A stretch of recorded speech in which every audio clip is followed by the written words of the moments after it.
बाके बिहारी कजरारे मोटे मोटे तेरे झरना लग जाए होए होए होए झरना लग जाए हाय हाय हाय झरना लग जाए।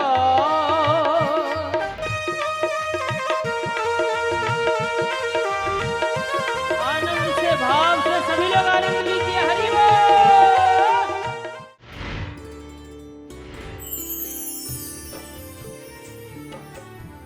तो जो अमना है, जब गोपियों का मन खींच लिया तो वो समना हो गए और गोपियां अमना हो गईं। कृष्ण गोपी हो गए, गोपी कृष्ण हो गए। श्री कृष्ण की वो बल्लभा श्री कृष्ण में ही खो गई और श्री कृष्ण की वो बल्लभा श्री कृष्ण की ही हो गई। एक प्रकृति के अंग बने और दो हो गए आधे आधे। और चाहे भैया कृष्ण कहो या बोलो राधे राधे, ये फाइनल मामला हुआ। मतलब वहां जो भी लोग इस दृष्टि से इतनी देर सुन रहे थे कि कृष्ण अलग थे गोपी अलग थे, वो ना समझना चाहते थे और ना उनके समझ में आएगा। और जो ये समझ लेंगे कि कृष्ण और गोपी वहां दो नहीं थे, एक ही कृष्ण गोपी बन करके और वही कृष्ण बन करके दो रूपों में नाच रहा है। इसलिए जो जो ये समझते हैं कि ये जीवात्मा और परमात्मा कोई अलग है, वो हमेशा भ्रम में पड़े रहते हैं। और जो ये समझ लेते हैं कि ईश्वर अंश जीव अविनाशी, मेरा ही तो अपना वो है, वो कोई दूसरा थोड़ा ही है। ममई वांसो जीव लोके जीव भूता सनातना। इसलिए वहां दो नहीं है। इसलिए हम खोजते खोजते जीवन को खत्म करने पे आ गए। और खोज कहां पहुंची? हम थे भूले हमें और हमें ढूंढने हम ही चले और हमने ढूंढा और हमने पाया। जब हमें मिले तब हम ही मिले, कोई और नहीं है। इसलिए वो एक ही है, यहां कोई दो नहीं है। दो समझने का मतलब भ्रम हो गया। तो गोपियों का मन भगवान के पास चला गया। अच्छा, अब एक और गड़बड़ हो गया। क्या गड़बड़ हुआ? भगवान चले गए मथुरा, मथुरा में कंस को मारा, फिर चले गए द्वारिका और गोपियों के मन वापस ही नहीं किए। मन वापस ही नहीं किए। तो गोपियों ने उद्धव जी को ये लेटर लिखा। अगर आपने पढ़ा हो उद्धव का ये पत्र, गोपियों ने लिखा था क्या? उद्धव भैया मन न भये दसवीं, एक हतो सो गयो श्याम संग को अवराधे। इंद्री शिथिल भई के शव बिन ज्यों देही बिन शीस।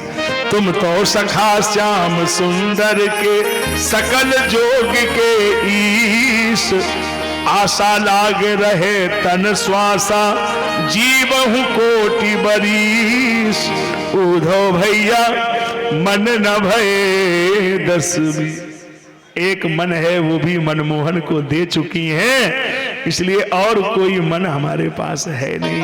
तो हम भी यही कहने जा रहे हैं भोपाल वालों कि मन हो जा दीवाना रे कन्हैया जी के चरणों में। मन हो जा दीवाना रे कन्हैया जी के चरणों में। मन हो जा दीवाना रे कन्हैया जी के चरणों में। मन हो जा दीवाना रे कन्हैया जी के चरणों में। कन्हैया जी के चरण में, कन्हैया जी के चरणों में। कन्हैया जी के चरणों में। मन हो जा दीवाना रे कन्हैया जी के चरणों में। मन हो जा दीवाना कन्हैया जी के चरणों में। तेरी लेंगे खबरिया वो काउड़े पल भर में। तेरी लेंगे खबरिया वो काउड़े पल में। अब आपका मन तो सच में इतना दीवाना है ही, हम तो उसका नाप कर ही नहीं सकते। आप तो इतने मन से भाव से आते ही हैं, तो आपके मन की क्या बात करें साहब, आपका तो मन लगा ही हुआ है भगवान में। कई लोगों का काम में भी लगा है, कई लोगों का राम जी में लगा है। ये हमारे गजेंद्र कंसाना आए हैं, इनका पनीर में मन लगा है। लोग बता रहे कि पनीर वाले हैं, नहीं राम मोहन जी कहते हैं भाई, तो हम क्या बताएं, राम मनोहर जी कहते हैं कि पनीर वाले हैं, तो नाम बदल दो, पनीर वाले कहने लगो भाई। तो ठीक है, लेकिन चलो कहीं भी मन लगे, लेकिन उस मन में भी ये भाव रखिए, किसी को भी व्यापार बंद नहीं करना है, किसी को दुकान बंद नहीं करना है, बस एक काम सबको करना है कि जो भी द्वारे पे ग्राहक खड़ा है उसमें भी अपने गोविंद को देखना है कि इसमें भी हमारे ही गोविंद आए हैं। जिनके जिनके साथ जो कुछ भी जीवन का व्यवहार घटित हो रहा है उनमें सब में तुम्हारे ही गोविंद बैठे हैं। अगर वो सब में दिखने लगेंगे तो फिर कोई माला वाला की जरूरत नहीं रहेगी। सिया राम मैं सब जग जानी, करहूं प्रणाम जोरी जुग, सब में तुम्हारे ही तो भगवान बैठे हैं। किससे झगड़ा, किससे द्वेष, किससे दंभ पाखंड, क्या करोगे जीवन में। गोपियां जब सुबह सुबह रास लीला देख करके घर गई, तो घर जब पहुंची तो वहां क्या दृश्य उत्पन्न हुआ। रास्ते में उनके दिमाग में आ रहा था कि रात भर तो गायब रही हैं, तो हमारे पति डंडा लेके ही बैठे होंगे, अभी गए तो बस समझ में आ जाएगा भाई रात भर गायब रहना बात बड़ा गड़बड़ है। अच्छा, अब वो घर में गई तो पति डंडा तो छोड़ दो, सबके पति नहा धो के बड़े आराम से पलंग पे बैठे हैं, गेट खुला हुआ है। और जैसी गोपी ने पांव रखा तो एक पति ने गोपी को बुलाया, इधर आओ। तो पास में गई तो कान में कह रहे थे, एक बात बताइए, हाँ रात में तुमने पैर बहुत बढ़िया दबाए, ऐसे तो शादी में भी नहीं दबाए, क्या गजब पांव दबाए आज रात भर तुमने। दूसरे पति कह रहे थे, एक बताइए, हाँ कि रात भर बर्तन धोती रही, क्या बढ़िया चमकाए बर्तन। तीसरे कह रहे थे कि तुमने रात में पूरा घर लीप डाला, क्या गजब चमक रहा है। गोपियों के आंखों में आंसू भर गए, रोने लगी। बस उनको ज्ञान हो गया कि जब हमें अपनी सेवा में लगा लिया तो वो कन्हैया हमारी साड़ी पहन इनके पांव दबाते रहे, इनके बर्तन धोते रहे, इनकी सेवा करते रहे। मानो उस कन्हैया ने जिम्मेदारी दी है कि जो हमारे लिए जा रहे हैं उनके काम की जिम्मेदारी हम उठाएंगे। तुम तो खाली मस्ती में रहिए, काहे की चिंता लेके बैठे हो। हमें चिंता नहीं उनकी, उन्हें चिंता हमारी है। हमारी लाज का रक्षक सुदर्शन चक्रधारी है। इसलिए तेरे भरोसे मेरी गाड़ी, तू जाने तेरा काम जाने। तेरे भरोसे मेरी गाड़ी, तू जाने तेरा काम जाने।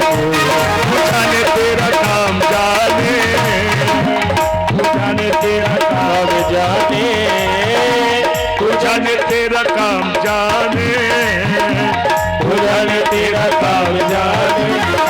तेरे भरोसे मेरी गाड़ी, तू जाने तेरा काम जाने। तेरे भरोसे मेरी गाड़ी, तू जाने तेरा काम जाने।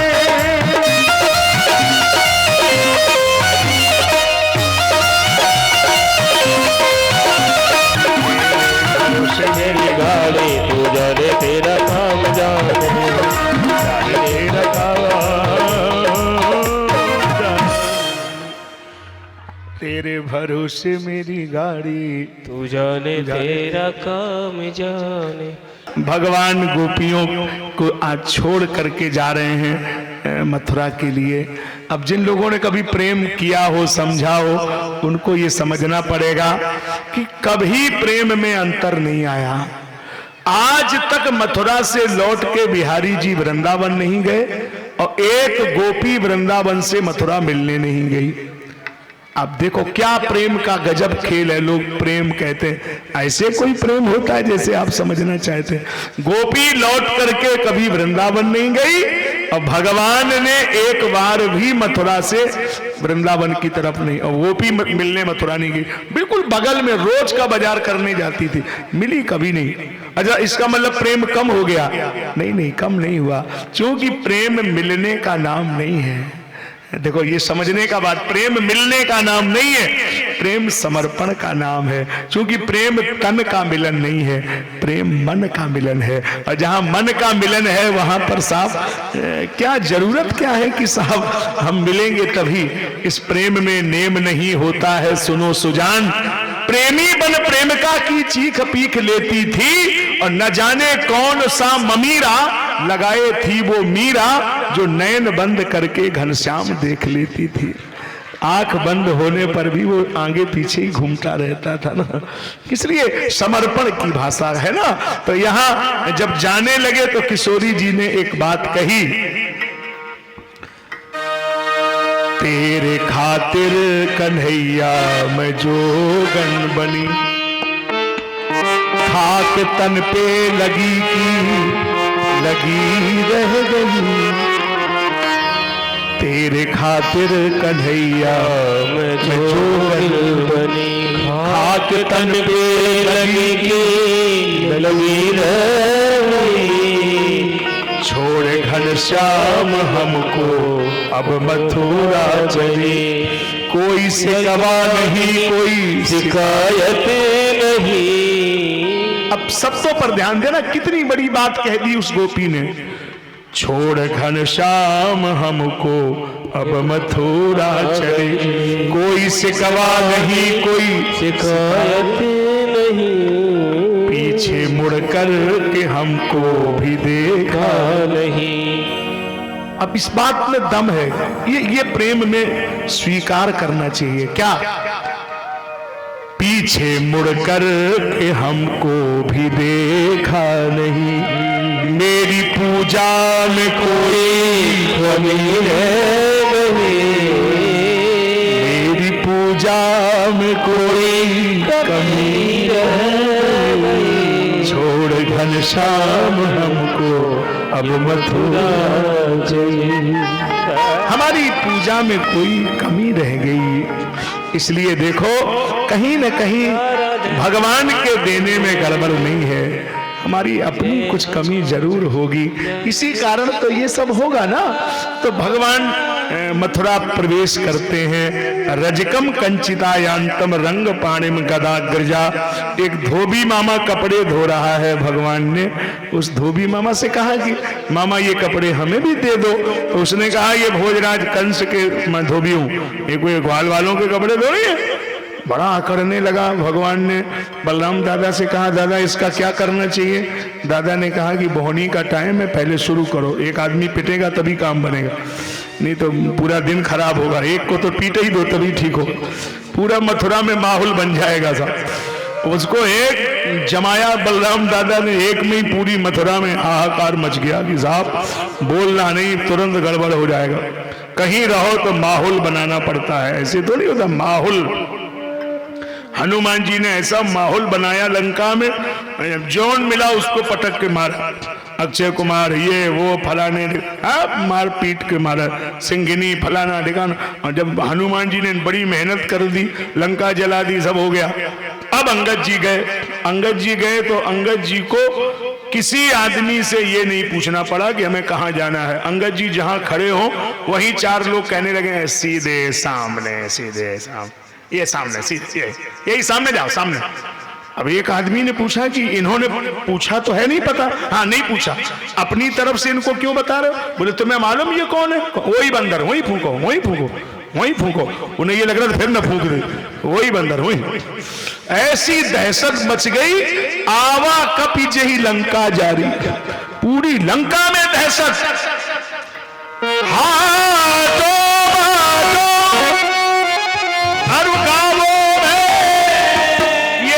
से है आवाज चली, लंका में आग लगाए तो अब पहुंचा फिर बजरंगी बली, लंका में आग लगाने को अब पहुंचा फिर बजरंगी बली, लंका में आग लगाने को अब पहुंचा फिर बजरंगी बली। पूरी लंका में दहशत हो गई, इसीलिए एक धोबी मामा पीट दिया, पूरी मथुरा हिल गई। महाराज अब जहां भी जा रहे हैं सब नमस्कार, सब प्रणाम कर रहे हैं। एक हमारे सुदामा नाम के माली ने हार पहना दिया।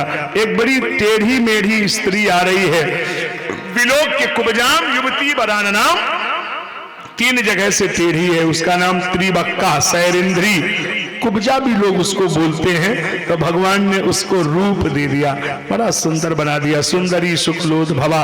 तो वो हाथ पकड़ लिया, भगवान से बोली मेरे घर चलो, यही वीर ग्रहम याम। भगवान बोले नहीं अभी नहीं आएंगे, मामा का निमंत्रण करना है, बाद में आएंगे। हाँ जाओ जाओ। तो उसको जाने दिया, भगवान ने कहा अभी नहीं आएंगे, बाद में बात करेंगे, जाओ। वो तो चली गई। अब क्या देखा कि धनुष रखा है तो उसको तोड़ दिया, मल्लशाला में कूद पड़े, चारूर मुष्टिक सल तो सल पहलवानों को पटक के मार दिया। और मामा कंस को ऐसी गर्दन पकड़ के नीचे उसको पटक दिया। बोल तेरी अंतिम इच्छा क्या है मामा? कंस ने कहा जब सुना था कि कन्हैया कारो है तो उसे कारी चीज से भय बहुत लगता था। अगर दाल में जीरा पड़े तो दाल नहीं खाता था। हाँ कृष्ण आया, कृष्ण आया। काला कपड़ा कोई पहने हो, हाँ कृष्ण आया। कारी चीज से भय, और यही उसके मुक्ति का साधन है। सब में यही दिखने लगेगा, रात में भी चिल्लाने लगते हाँ कृष्ण आया।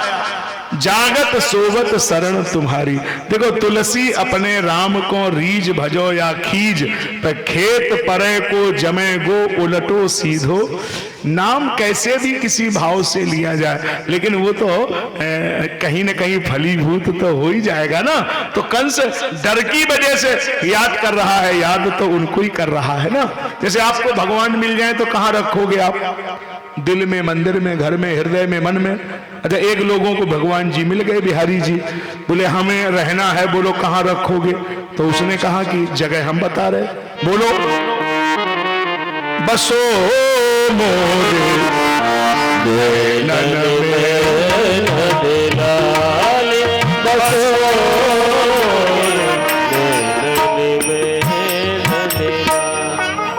मेरे नैनों में बस जाओ।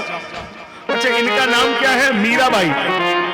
मीराबाई से पूछो नैनों में क्यों बसा रही हो? मीरा ने कहा कि अगर आंख में काला चश्मा लगा लो तो सामने काला ही दिखने लगता है, और चश्मे का लेंस हरा हो तो सामने हरा दिखने लगता है। और अगर मेरी आंखों में बिहारी जी बैठ जाएंगे ना तो दुनिया में और कोई दिखाई नहीं देगा, बस सब में वही तो दिखाई देंगे ना। इसलिए मुरली वाले मोहना पलक झांप तो लो, और ना तो ना मैं देखूं और को ना तो देखन दूं। केवल सब में तू ही तू और कुछ दूसरा ना हो, यही तो बात है ना कि मेरे नयनों में आप कैसे बसाओगे? कजरा बन के बस जा श्याम यार मोरी अखियन में, कजरा बन के बस जा आजा मोरी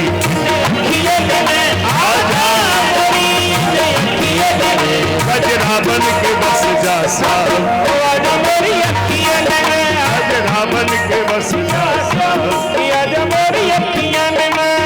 नैनों को खोलो तुझी को ही देखो, नैनों को खोलो तुझी को ही देखो, नैनों को खोलो तुझी को ही देखो, नैनों को खोलो तुझी को ही देखो, सबको पलक तो तुझी को ही देखो, सबको पलक तो तुझी को ही देखो। देखूं मैं आठो याम, मोरी अखियां तुझे देखूं तो आठो याम, मोरी अखियां रावण के बस जा श्याम, मोरी अखियां रावण के बस जा श्याम।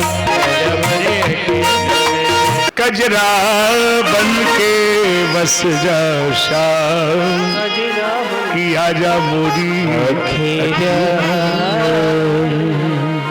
भगवान ने आज कंस का उद्धार कर दिया। बोलो वृंदावन बिहारी लाल की। आपको चर्चा में रखें, हमारी जिम्मेदारी है। कंस तो मर गया, अगर सच में मर गया होता तो हमको हर हफ्ते नहीं मारना पड़ता, रोज कथा में मारना पड़ता है, फिर अगले हफ्ते कथा करेंगे फिर मारेंगे। चूंकि बात कुछ और है, ये कंस कोई छोटा मोटा आदमी नहीं है जो मर जाएगा, ये तो हिंसका मनः इति कंसा। आपका जो हिंसक मन है ये कंस है, और इस हिंसक मन की 2 पत्नियां हैं। अब जरा समझ भी लो भोपाल वालों, ये 2 पत्नियां आप सबको मिली हैं, और जिसको नहीं मिली हो वो हमसे बात कर सकता है। विवाह हुआ हो या ना हुआ हो, ये दो पत्नियां सबके पास में हैं। एक का नाम अस्ति और एक का नाम प्राप्ति। ये मन की दो पत्नियां हैं। अस्ति मीन्स है और प्राप्ति मीन्स प्राप्त हो जाए। यही मेरे मन की दो पत्नियां हैं। है और हो जाए, है हो जाए। साइकिल है मोटरसाइकिल हो जाए, मोटरसाइकिल है कार हो जाए, कार है बस हो जाए, बस हो तो प्लाट हो जाए, प्लाट है तो दुकान हो जाए, है हो जाए, है हो जाए। ये मन आज तक एक जगह पर खड़ा नहीं हुआ, यही काम करता है हो जाए। कहीं कोई इसका हल नहीं निकल पा रहा है। अरे हनुमान जी 200 योजन बन सकते थे भैया, उनमें सामर्थ्य है, क्यों नहीं 200 योजन बने? हनुमान जी ने कहा कि 200 योजन इस समस्या का हल नहीं है, इसका हल एक ही है, अति लघु रूप भवन सुधने हो, अति लघु रूप भवन सुधनी हो, सत योजन तेहि आए की, सत योजन तेहि आए की, अति लघु रूप भवन सुधनी हो, अति लघु रूप भवन सुधनी हो। अति लघु रूप, हनुमान जी ने अपने को छोटा बना लिया। इसका मतलब क्या है कि इन दुनिया की वासनाओं से, कामनाओं से बचना है तो अपने को छोटा बना के रखिए और सब जगह आनंद लीजिए। बहुत बड़े बन जाओगे तो नुकसान हो जाएगा। इसलिए रहमन लघुता बड़न की, बड़े बड़प्पन बात, और छोटे बछड़ा पै पिए बड़े भय भूसखार। क्या फायदा, छोटा वाला दूध पी रहा था, बड़ा वाला भूसा खा रहा, छोटे ही रहो मस्ती में। क्या आनंद, हर स्थिति में जीना सीख लो। ये कंस की कथा सिखा रही। अस्ति और प्राप्ति का यही मतलब है हो जाए। इसी में हमारा मन उलझ के रह गया, कोई हल नहीं निकल रहा। भगवान ने मामियों को ज्ञान दिया और फिर भगवान ने माता पिता को कैद से मुक्त कराया, नाना उग्रसेन को राज्य दे दिया और आज वो पढ़ने गए हैं जिनकी वाणी से 4 वेद निकले हैं, जहां पर वेद स्वतः प्रमाण है ना, इसे अपौरुषे हैं, स्वतः प्रमाण है। अब जिनकी सहज श्वास श्रुतिचारी और सोई प्रभु पढ़ई, वो पढ़ने गए। पूछा गया आप क्यों पढ़ने आए? आप तो 4 वेद ही आपके मुंह से निकले हैं। भगवान बोले हम इसलिए पढ़ने आए कि आने वाले समय में कोई व्यक्ति इस अभिमान का परिचय न दे कि हम बहुत ज्ञानी हैं, बहुत पढ़े लिखे हैं, तो हमें सब कुछ आता है। सब कुछ आता हो लेकिन फिर भी ये नियम है, राम कृष्ण तय को बड़े तिनहु ने गुरु कीन और 3 लोक के नाथ हूँ सो गुरु के अधीन। बिना गुरु जी के बात नहीं बनेगी। देखो मनमुखी विचारधारा कभी भी भगवत प्राप्ति का मार्ग नहीं हो सकता, गुरुमुखी विचारधारा ही भगवत प्राप्ति का साधन है। इसलिए किसी न किसी गुरु के चरणों में बैठ करके आपको सीखना ही है, समझना ही है। अपने मन से मार्ग मान लेना ये ठीक नहीं होगा। मार्ग तो गुरुजनों के द्वारा ही दिया जाता है। भगवान ने भी गुरु जी के प्रति भाव रखा और वंदनीय है मध्य प्रदेश की धरती। इसलिए मैं उत्तर प्रदेश की धरती से आता हूं, इसलिए मध्य प्रदेश की धरती को प्रणाम करता हूं कि मध्य प्रदेश की धरती अगर नहीं होती, अगर उज्जैन महाकाल ना होते, अगर सांदीपनी गुरु का आश्रम नहीं होता, तो फिर भगवान दुनिया में गीता कैसे लाते? यहीं से पढ़ करके गए, इसी सांदीपनी आश्रम में उन्होंने पढ़ा और इसके बाद वो गीता सारे संसार के लिए आज क्या हो गया, सारे संसार का आज पूरा का पूरा माइंड पूरे संसार का गीता पे लगा हुआ है। सब सारी दुनिया में कहीं चले जाइए, गीता हर भाषा में आपको मिलेगी और सब उस पर मनन कर रहे हैं, क्योंकि गीता ने कहीं किसी व्यक्ति को कोई टोना टोटका नहीं सिखाया। गीता ने सीधी बात सिखाई, कर्मण्येवाधिकारस्तु मा फलेषु कदाचन। कर्म करिए, निठल्ले होने की बात मत करिए। ये मत करिए कि वो मूंग की दाल खोपड़ी पे रखो तो वो कृपा आ जाएगी, ऐसे नहीं आएगी तमाशा करने। तो ये जो लोग आजकल खाली पाखंडवाद सिखाने पे लगे, वो नहीं। गीता ने उसको समझाया कि कर्म को करिए और कर्म का फल भोगने के लिए तैयार रहिए। तो मनुस्मृति ने कहा अवश्यम एव भोक्तव्यम कृते कर्म शुभाशुभम। ये कहीं ऐसे हो जाएगा? मेरे नारायण, इस पर चिंतन करें। गुरु की यही स्थिति है, गुरु जीवन में यही करता है ना। एक बड़ा गंभीर प्रश्न खड़ा हुआ, बहुत गंभीर है इसलिए उठाना जरूरी है, भले ही 2 मिनट में उठाऊं उस बात को। गुरुर ब्रह्मा गुरुर विष्णु, आप जानते हैं तो बोल ही दो श्लोक तो ठीक रहेगा। गुरुर्देवो महेश्वरः, गुरु साक्षात परब्रह्म तस्मै श्री गुरुवे तो प्रश्न ये खड़ा हुआ, ये हमारे राम बाबू जैसे शिष्य हैं तो किसी के मन में आया, अब जवाब हमें देना पड़ेगा कि अगर गुरु जी ब्रह्मा विष्णु महेश हैं तो फिर भगवान क्या है? यदि भगवान ही बड़े हैं तो गुरु की इतनी बड़ी महिमा क्यों कहा वेद ने? और यदि भगवान बड़े हैं तो गुरु छोटे कैसे हो सकते हैं? गुरुर ब्रह्मा गुरुर विष्णु गुरुर्देवो महेश्वरा। और यदि गुरु इतने बड़े हैं तो फिर भगवान छोटा है क्या गुरु से? नहीं। तो फिर गुरु इतने बड़े हैं तो फिर भगवान तो छोटे हो ही जाएंगे। गुरु के हाथों चलते हो और जब वो संस्कारों के मसाले चढ़ा देता है तो मूल्यवान हो जाते हैं आप। इसलिए गुरु का महत्व है। गुरु वो है जो संस्कारों के मसाले चढ़ा देता है और आपको कहीं मिट्टी से उठा करके बहुमूल्य जगह पर बिठा देता है। इसलिए गुरु की महिमा कोई छोटी मोटी महिमा नहीं है। तो गुरु दुनिया में इसीलिए वंदनीय है कि जाने कितने ऐसे गुरु हैं जिन्होंने किसी को अर्श से फर्श पे पहुंचा दिया, उन्हीं की महिमा है। अगर उन्होंने समय पे शिक्षा संस्कार नहीं दिए होते तो आज आप कैसे ऐसा कर सकते थे? तो ये गुरु की महत्ता है। इसलिए सामान्य विषय नहीं है गुरु को समझ पाना, बहुत कठिन बात है नारायण। इसमें नाद परंपरा और बिंदु परंपरा 2 है। जन्म 2 प्रकार से होता है, नाद परंपरा से और बिंदु परंपरा से। बिंदु परंपरा उसको बोलते हैं 2 बार जन्म दिया जाता है। ध्यान रख लीजिए सब लोग, कोई नहीं है जिसका 1 जन्म हो, 2 जन्म होते हैं। 1 जन्म पिता देता है। बिंदु परंपरा अपने रक्त का रोपण माता के उदर में करता है, उस रक्त के द्वारा जो बालक बनता है वो बिंदु परंपरा से उसका पिता हो गया। और यही क्रिया जीवन में गुरु करता है।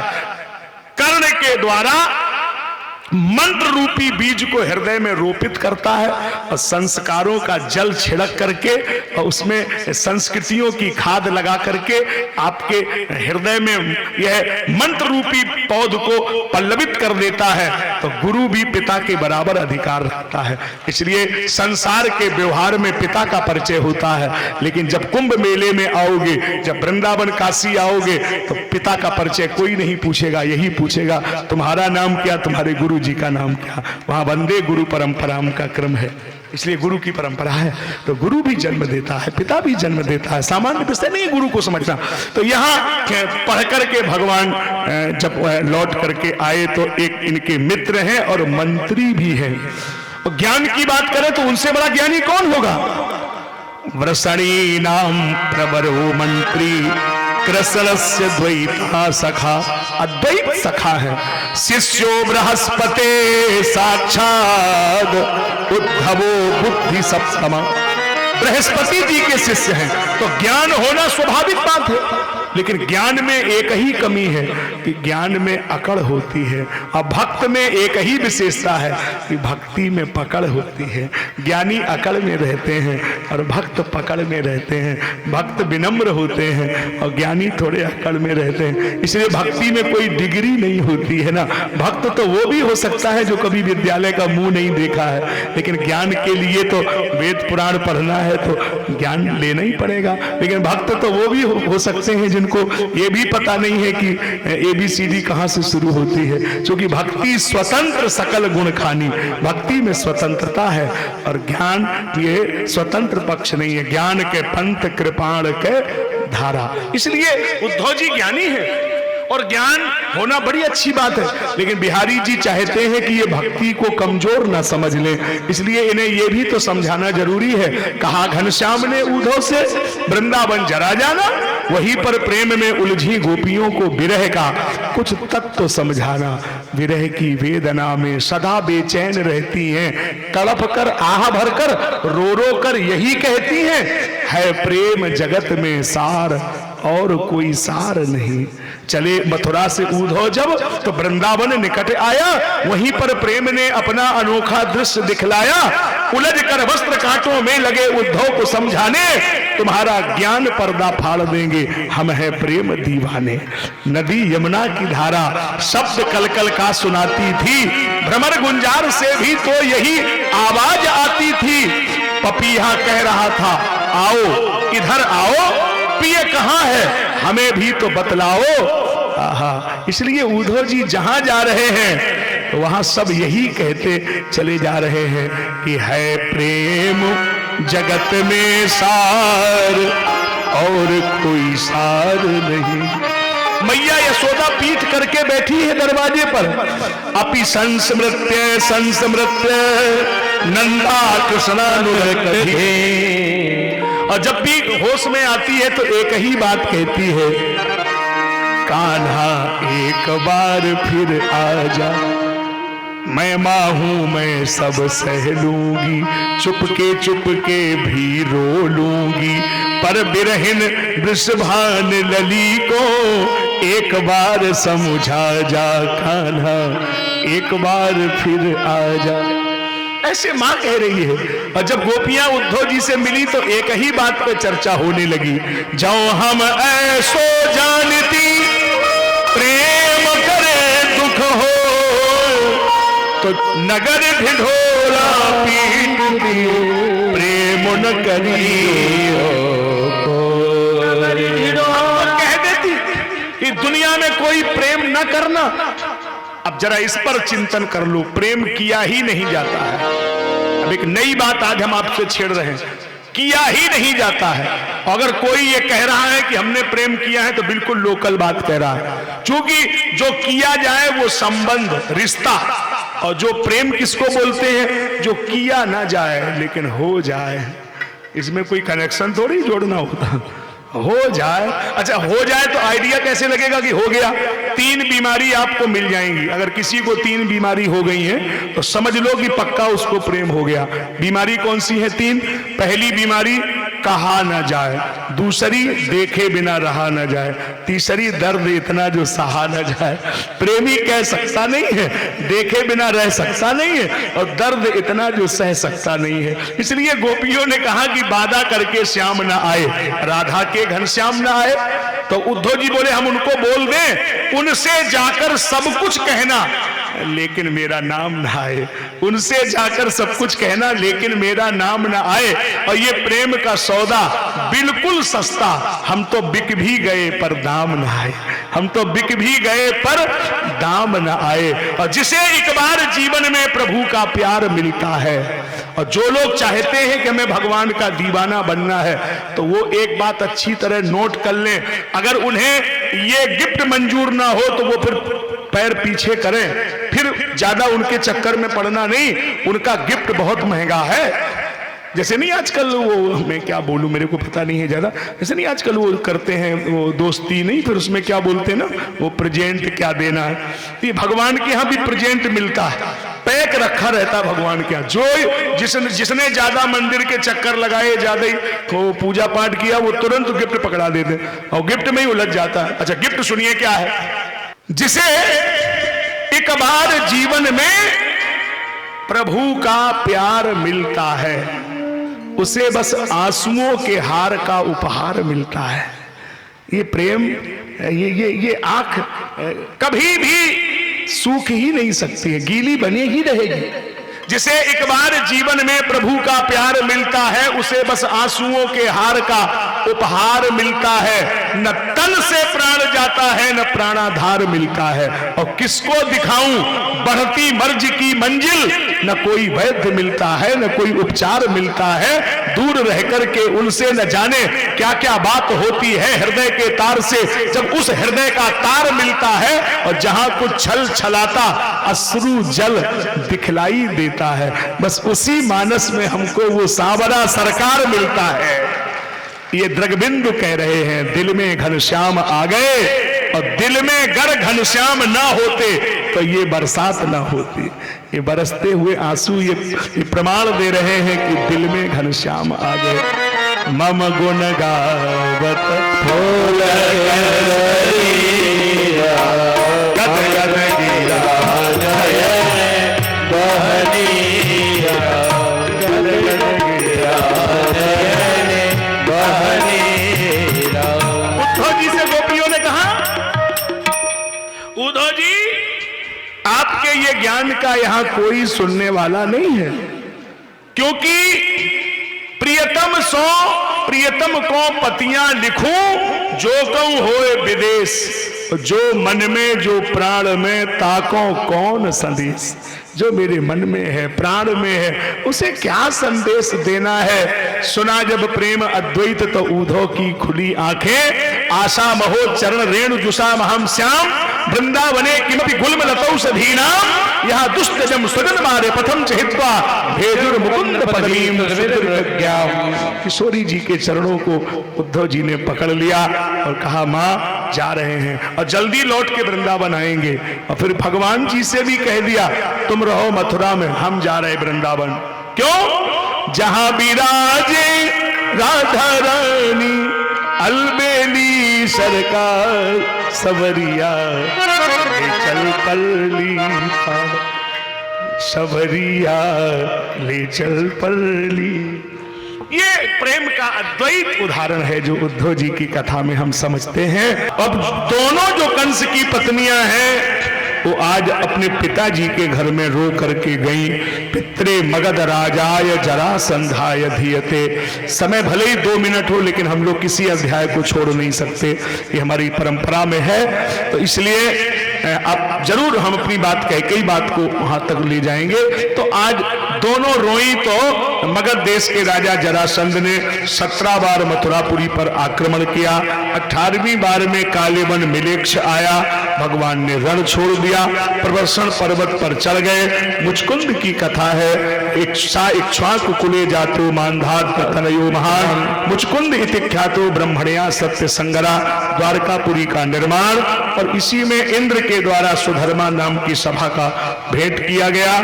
फिर बलराम दादा रेवती माता का विवाह, राजा सीध रेवतको नाम, रेवतो रेवती सुतम, रेवतक की बेटी है रेवती माता। जन्म त्रेता युग में हुआ, शादी द्वापर में हुई। लड़की लड़के से 1 युग बड़ी है। युग के परिमाप पर अगर जाएं तो कलयुग में 3.5 हाथ का आदमी होता है, द्वापर में 7 हाथ, त्रेता में 14 हाथ। रेवती माता 14 हाथ, बलराम दादा 7 हाथ। लड़का लड़की में 7 हाथ का डिफरेंस था। राजा सीध भीष्मको नामा विदर्भाधिपतिर्महान, तस्य 5 भवन पुत्रा कन्यैकाच वराननाम रुक्मग्रज रुक्मरथ रुक्मबाहो, रुक्मकेश रुक्मी एक बेटी है रुक्मिणी। भीष्मक राजा है। बेटी का विवाह शिशुपाल के साथ भाई करना चाहते हैं और बेटी का संकल्प है, बरहु कृष्ण नत रहूं कुंवारी। अगर पति होंगे तो कन्हैया ही होंगे, और किसी को तो हम बाबरी वो अखियां जरी जाएं जो सांवरो छोड़ निहारे गोरो। हम तो केवल उन्हीं को हो मान के बैठी हैं। तो भगवान को जब शिशुपाल की बारात आने को हुई तो माता जी ने भगवान को अपनी प्रार्थना लिखी है और 7 मंत्र लिखे हैं। अगर कोई बेटी भी आज भी इस मंत्रों को लिख के बिहारी जी मंदिर में चढ़ा दे, कहीं भी मंदिर हो बिहारी जी का, और फिर आप देखो पति भगवान जैसे ही मिलते हैं। ये मंत्र है, माता जी ने बोले थे, 7 मंत्र पत्र में लिखे हैं। हम सुना भी दे रहे हैं, अगर कोई बेटी चाहे तो रिकॉर्ड में लगा ले तो आप ले जा सकते हैं इनको। मैया ने जो लिखा, श्रुत्वा गुणान् भुवन सुंदर सुनवतान्ते, निर्विश्य कर्ण विवरैर्हरतोऽन्यतापम्, रूपं दृशाम दृशिमताम् अखिलान्तराभवम्, त्वय्यच्युता विशति चित्रमभद्रवं मे, का त्वं मुकुन्द महती कुलसीदरूपो, विद्यावयो द्रविडधामभिराकतुल्यम्, धीरापतिं कुलवतीं नवनीतकन्या, काले नृसिंह नरलोकमनोभिरामा, पूर्वे तुरस्ति महती कुलदेवी यात्रा, यस्यां बहिर्नववधू गिरिजामुपेया,